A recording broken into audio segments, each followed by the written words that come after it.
राधे राधे दोस्तों, आज हम जानेंगे कि राधा अष्टमी के दिन राधा रानी का अभिषेक, पूजन और व्रत कैसे करें। मंदिरों में सुबह 4 बजे मंगला आरती के समय राधा रानी का अभिषेक होता है, लेकिन हम गृहस्थ लोग दोपहर 12 बजे राधा रानी का अभिषेक करते हैं। अगर आपके पास राधा रानी की प्रतिमा है तो आप उनका अभिषेक और श्रृंगार करें। यदि नहीं तो आप लड्डू गोपाल जी को राधा रानी के रूप में तैयार करके पूजा कर सकते हैं। सबसे पहले हम लड्डू गोपाल जी को राधा स्वरूप में स्नान कराएंगे। दूध, दही, घी, शहद और शक्कर, इन 5 चीजों को मिलाकर पंचामृत से अभिषेक करें। उसके बाद शुद्ध जल से अभिषेक कराएं। यह अभिषेक राधा अष्टमी के दिन दोपहर 12 बजे करना है। अभिषेक के बाद यह जल पौधों में डाल दें। अब राधा रानी का श्रृंगार करेंगे। राधा अष्टमी पर नीले रंग की पोशाक पहनाना बहुत शुभ माना जाता है, क्योंकि यह रंग राधा रानी को बहुत प्रिय है। देखिए, हमारे लड्डू गोपाल जी राधा रानी के स्वरूप में कितने सुंदर लग रहे हैं। अब हम एक चौकी लगाएंगे, उस पर लाल कपड़ा बिछाएं।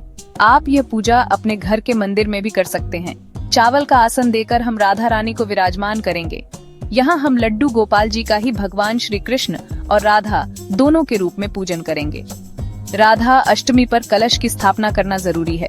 एक कलश में जल भरें, उसमें हल्दी, सुपारी, सिक्का, फूल और चावल डालें। इसके ऊपर आम के पत्ते लगाएं और एक प्लेट में चावल भरकर रख दें। इस प्लेट के ऊपर देसी घी का दीपक रखें। इस तरह हम दीप कलश की स्थापना करेंगे। अब जल के छींटे लगाकर शुद्धिकरण करें। घी का दीपक जलाएं। राधा रानी और भगवान श्री कृष्ण को तिलक लगाएं। कलश और दिए को भी तिलक करें। चावल यानी अक्षत और फूल समर्पित करें। इस दिन दही अरबी का भोग जरूर लगाया जाता है। साथ में आप मिठाइयाँ, ड्राई फ्रूट्स या 56 भोग भी लगा सकते हैं। भोग के बाद जल समर्पित करें, क्योंकि जल के बिना भोग अधूरा है। फिर हाथ जोड़कर भोग ग्रहण करने की प्रार्थना करें। अब दक्षिणा समर्पित करें। राधा रानी के ऊपर से 7 बार वार कर दक्षिणा समर्पित करें। बाद में यह दक्षिणा आप दान कर सकते हैं या इससे राधा रानी के लिए कुछ खरीद सकते हैं। इसके साथ ही 16 श्रृंगार का सामान समर्पित करें। आपके पास जो भी श्रृंगार का सामान हो वह जरूर अर्पित करें। अब हम कथा सुनेंगे। हाथ में एक लोटा जल और फूल लेकर राधा अष्टमी की कथा सुनें।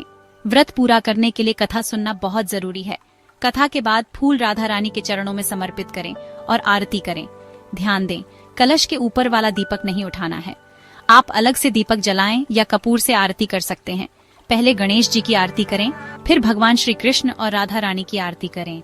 राधा रानी भगवान श्री कृष्ण के बिना कोई पूजा स्वीकार नहीं करती हैं, इसलिए दोनों की एक साथ पूजा करें। आरती के बाद पूजा में हुई कमियों के लिए क्षमा मांगें और अपनी मनोकामनाएं पूरी करने के लिए प्रार्थना करें। इस तरह पूजा पूरी हो जाएगी।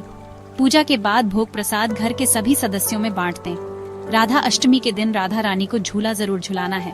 आप चाहें तो पूजा से पहले या बाद में भी झूला झुला सकते हैं। कुछ लोग झूले पर बिठाकर ही पूजा करते हैं, लेकिन भोग लगाते समय उन्हें झूले से नीचे जरूर बिठाएं। बहुत प्रेम से राधा रानी को झूला झुलाएं। जन्माष्टमी की पूजा रात 12 बजे होती है। उसी तरह राधा अष्टमी की पूजा दिन में 12 बजे होती है। अगर आप आधे दिन का व्रत करते हैं तो पूजा के बाद प्रसाद ग्रहण करके व्रत का पारण कर सकते हैं। अगर आपने पूरे दिन का व्रत रखा है तो रात में चंद्रमा को अर्घ देने के बाद भोजन करें।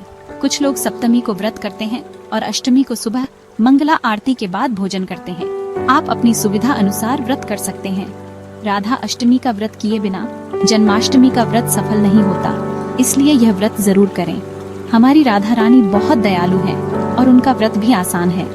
यह व्रत करने से आपको भगवान श्री कृष्ण की भक्ति और शरण प्राप्त होगी। आपको यह पूजा विधि कैसी लगी, हमें कमेंट में जरूर बताएं। अगर यह वीडियो पसंद आया हो तो इसे लाइक करें और चैनल को सब्सक्राइब करें। राधा रानी और भगवान श्री कृष्ण की कृपा आप पर हमेशा बनी रहे। जय श्री कृष्ण। राधे राधे।